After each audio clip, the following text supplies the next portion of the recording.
വിശുദ്ധ മർക്കോസിന് സുവിശേഷം 12 അധ്യായം 28 മുതൽ. ഒരു വേദപണ്ഡിതൻ വന്ന് യേശു സാദുക്യരുമായി തർക്കിക്കുന്നത് കേട്ടിട്ട് അവൻ നന്നായി ഉത്തരം പറയുന്ന മനസ്സിലാക്കി അവനോട് കൽപ്പനകളിൽ ഏറ്റവും പ്രധാനമായത് ഏതാണ് എന്ന് ചോദിച്ചു. യേശു ഉത്തരം പറഞ്ഞു, ഇസ്രായേലെ കേൾക്കുക, നമ്മുടെ ദൈവമായ കർത്താവാണ് ഏക കർത്താവ്. നീ നിന്റെ ദൈവമായ കർത്താവിനെ പൂർണ്ണ ആത്മാവോടും പൂർണ്ണ മനസ്സോടും പൂർണ്ണ ശക്തിയോടും കൂടെ സ്നേഹിക്കുക എന്നതാണ് ഒന്നാമത്തേത്. ഇതിനോട് സദൃശമാണ് രണ്ടാമത്തേത്, നിന്നെ പോലെ തന്നെ നിന്റെ അയൽക്കാരനെ സ്നേഹിക്കുക. ഇവയേക്കാൾ വലിയ കൽപ്പന ഒന്നുമില്ല. വേദപണ്ഡിതർ പറഞ്ഞു, ഗുരു, നീ പറഞ്ഞത് ശരി തന്നെ.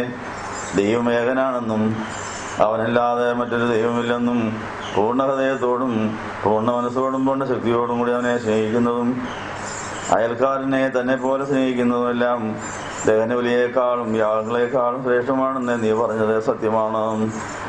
അവൻ ജ്ഞാനത്തോടെ മറുപടി പറഞ്ഞു എന്ന് മനസ്സിലാക്കി, നീ ദൈവരാജ്യത്തിൽ നിന്ന് അകലെയല്ല എന്ന് യേശു പറഞ്ഞു. പിന്നീട് യേശുവിനോട് ചോദ്യം ചോദിക്കുവാൻ ആരും തുനിഞ്ഞില്ല.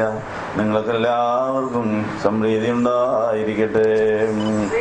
ധ്യാനത്തിന്റെ 1-ാം ദിനത്തിൽ നമുക്ക് എത്തിച്ച കർത്താവിന് നന്ദി പറയാം.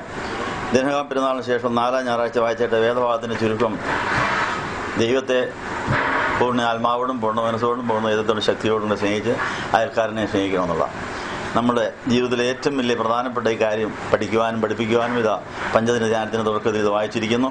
നമ്മൾ ഏറ്റവും അധികം കൊതിക്കുന്ന കാര്യം സ്നേഹം കിട്ടുക എന്നുള്ളതാണ്. പക്ഷേ സ്നേഹം കിട്ടാതെ വരുന്നവർ പിറുപിറുക്കുന്നു, പരിഭവിക്കുന്നു.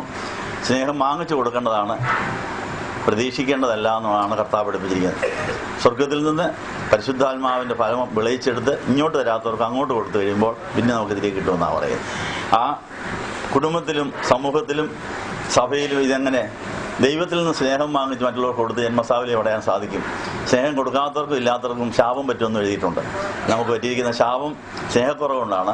ആ സ്നേഹക്കുറവിന്റെ പ്രശ്നം പരിഹരിക്കുന്നത് എങ്ങനെയാണെന്ന് അനുഭവസ്ഥനായ കുടുംബജീവിതം നയിക്കുന്ന സുവിശേഷകരായിരിക്കുന്ന അഭിഷിക്തരായിരിക്കുന്നവർ ഇന്നിവിടെ 7 പേര് വന്നിട്ടുണ്ട്.